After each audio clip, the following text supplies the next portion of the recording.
Welcome on in. WIP Daily. Joe Giglio with you. Appreciate everyone listening, subscribing, following, of course, watching the podcast, our YouTube feed. Subscribe to the 94 WIP YouTube page.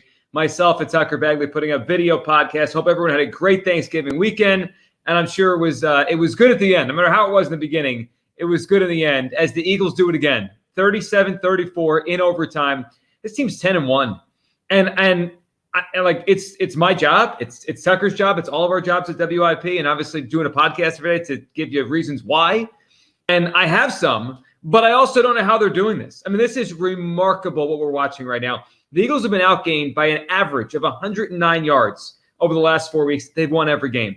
They've gone down 10 and won every game. They just find a way. Again, yesterday, a tale of two halves as the Eagles were putrid in the first half. I mean, Jaylen Hurts, we'll start with him because I think last night was his MVP moment, his MVP second half, his MVP overtime, his MVP drive, as now he is close to even money to win the 2023 NFL MVP award on FanDuel. But in the first half, he was abysmal. His pass rating was 7, not like 37, not 57. It was 7 in the first half. They couldn't move the football through the air. He had an interception. They looked completely out of, just disjointed. I mean, they just couldn't do anything on offense in the first half of the game. And then the second half rolled around, and Jaylen Hurts was remarkable. He went 14-20, accounted for 4 touchdowns after halftime. Just a tremendous, tremendous game by Hurts in the second half. When they needed it, he did it. And that's what he just seems to do all the time. There are some elements of his game this year that I think have grown from last year. Some have regressed. He's obviously turned the football over way too much this season, put it in harm's way. But he has this ability to make these plays in moments where the Eagles need him more than anything, and he never lets a bad play snowball. It never goes from, hey, a bad throw, a fumble, an interception, whatever, to something truly snowballing and ruining the game. That's what's been remarkable. The steely focus of Hurts is off the charts. The touchdown throw he had to Olamide Zaccheaus to give the Eagles the lead, to put them up 28-24 in the fourth quarter, is one of the best throws I've ever seen an Eagles quarterback make. When you just think about everything in that play, as he gets flushed to his left, so he's away from his throwing arm, he's going the opposite direction. He runs. If you go rewatch that play, he scrambles about 20 yards across the width of the field. He stops. He has to kind of stop his momentum because he wants to throw instead of just cut up the field to run. He stops as a defender is coming pretty hard at him. He points and basically tells Zaccheaus where to go and where he's going to put the football. And then he throws it as, basically dead stop, defender coming at him.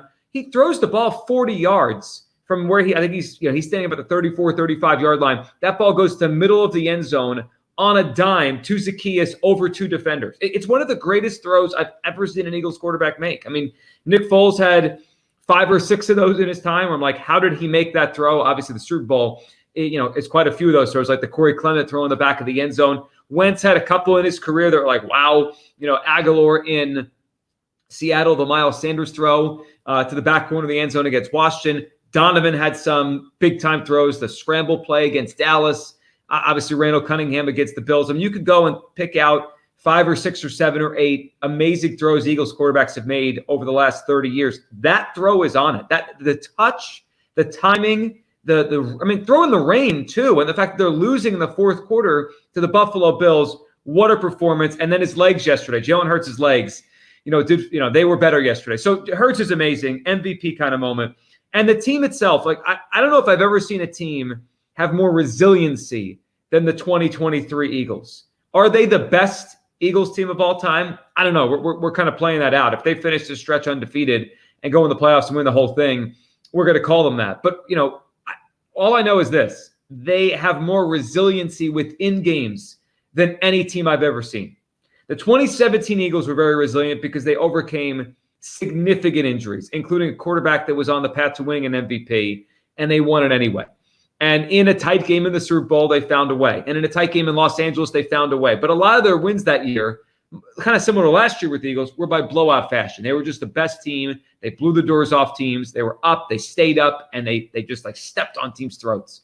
And their resiliency was more within the week, overcoming this injury, whether it be Jason Peters or Jordan Hicks or, obviously Carson Wentz. That was their adversity. Could Foles do it? That was the 2017 team's adversity. This team has in-game adversity more than any team I've ever seen. Again, they've been outgained by almost 110 yards a game for 4 straight weeks and have won every game.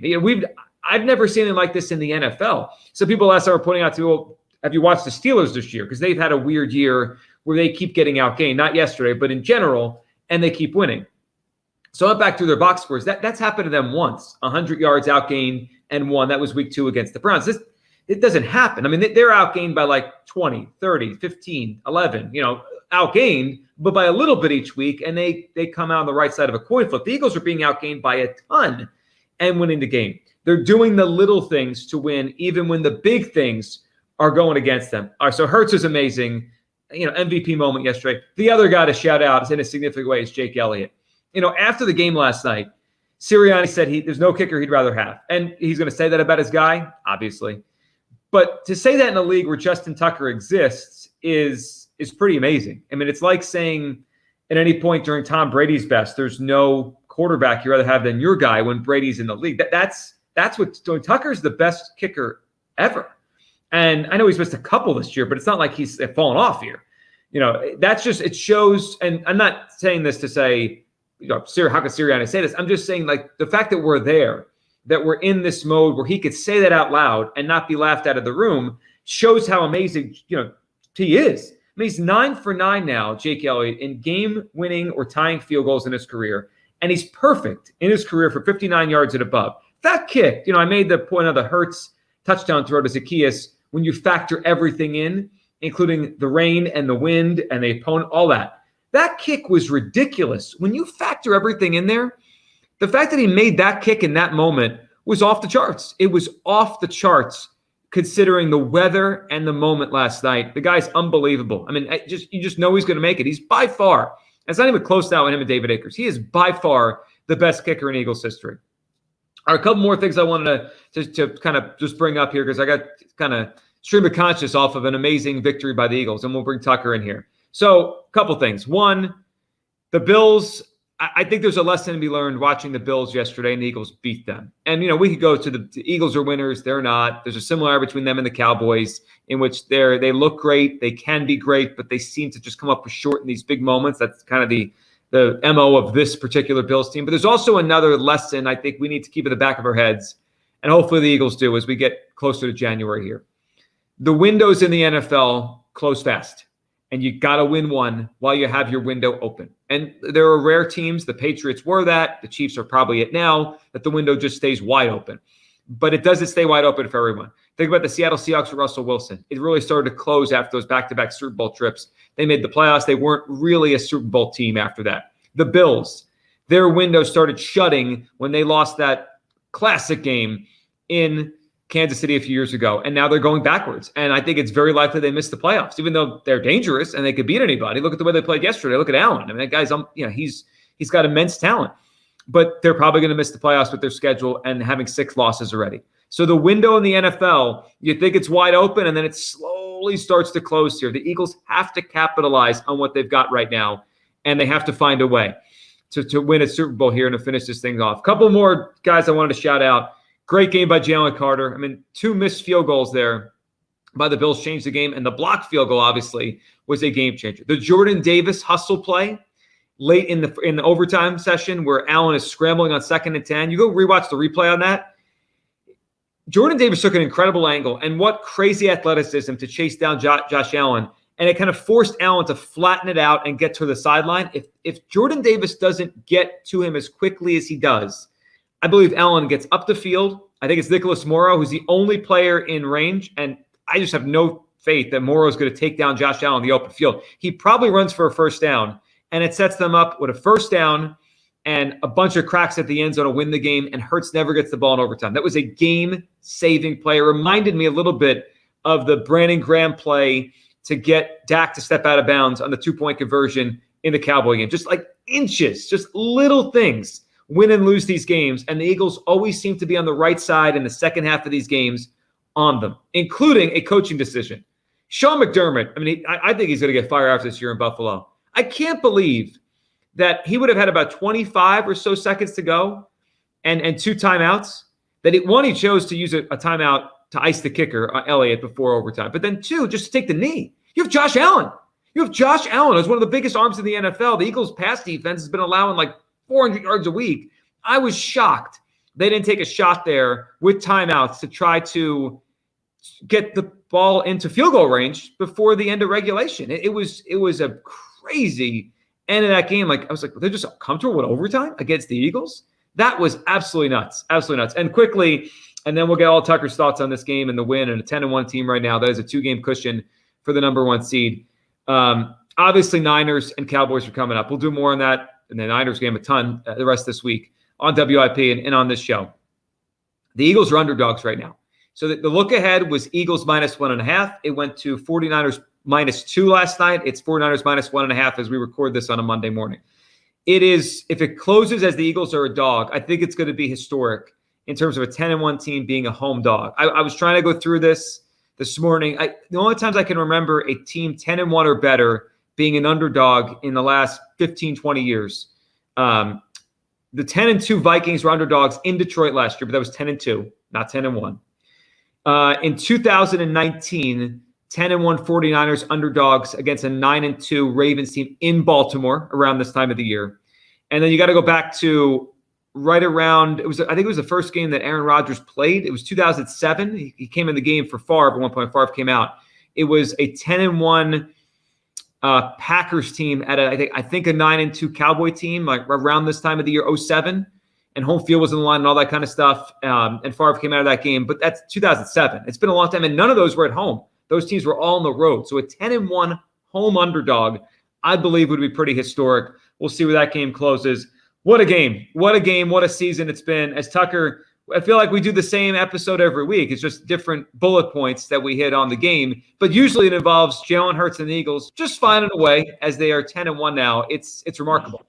Yeah, and it's shocking, and it's something you see in college football, but never the NFL, right? I mean, this is a team, they were down 10 at the half and wasn't really worried. And I think that's a testament to Jaylen Hurts of all the things that he does well on the football field. Nick Sirianni actually had an interview with ESPN pregame yesterday during Sunday NFL Countdown, where they asked him about Jaylen Hurts, and he said he does so many amazing things in the football field, but he asked anybody who knows him, they don't even mention that when you ask his best qualities, right? They talk about his leadership, his impact on the locker room, the way he's just so respected by everybody on that team. And for me, I think the best thing about Jaylen Hurts is just how unbothered he gets. And, you know, I texted you at halftime that this is the worst I think we've ever seen him play. And I know I said the same thing last week after the first half against the Chiefs on Monday night. And I also had little doubt in my mind that he'd figure it out. I mean, the way he's just so stoic through all the adversity that he faces, whether it's self-inflicted or otherwise. I mean, that offense was terrible. I mean, they looked absolutely dead in the water against a defense that isn't really that great in Buffalo. And then second half comes out and they just casually drop 24 points to get back in the game. They kick a 59-yard field goal. I mean, their ability to consistently overcome, penalties and turnovers and bad plays. I mean, Kelsey had 2 false starts on the final 4 offensive plays of the game, and it still didn't matter because Jake Elliott came in and bailed him out with the 59-yard field goal. And then Kelsey had a huge block on the game-winning touchdown to spring Hurts on that quarterback draw. It's just the way this team is built right now, the fact that they have somebody who can pick up anybody when they mess up, and whether that's Jaylen Hurts, whether that's the wide receiver, someone like Devontae Smith, who really carried the load last week and had another big game this week. It's just, you almost run out of words to say. You run out, it becomes cliche, but they just win every week. And that's pretty much it. And I don't know if they're this amazing. Maybe they are. And maybe the fact that they haven't won any blowout games is impressive, but it's just, it's crazy to watch this team every week knowing going into every game, they're probably just going to figure it out and win. That's been the season. I mean, every game except the Tampa game, it's been a 1-score game in the fourth quarter. They're the first team in NFL history to win their first 4 games of a season when trailing by double digits. It is remarkable. They're 10-1. They've given themselves a cushion here. They don't have to beat both the Niners and Cowboys the next 2 weeks to get the number 1 seed. They probably only have to win one of the next 2 games, and they're going to be in really good shape to get the 1 seed. Obviously, they win both. They're going to have this thing wrapped up pretty quickly here, but they've given themselves a cushion, and they just win. I mean, we're all running out of ways to say it. Is it sustainable? I don't know. I mean, they're 10-1. I mean, you would think by this point it would have come back to bite them, but they find a way. The quarterback is unflappable. They have so many good players, and there is a resiliency to this team that I've never seen in really all my years watching the NFL, but certainly watching the Eagles. I've never seen a team this resilient within the game. It goes bad, they go down, no big deal. They got it. They'll find a way to win. Appreciate everyone listening, subscribing, and following, of course, WIP Daily. We'll talk tomorrow, I'm sure, about a 10-1 Eagles team as they get ready for a huge game against the 49ers right here in Philadelphia. Thanks so much for watching. We'll talk soon.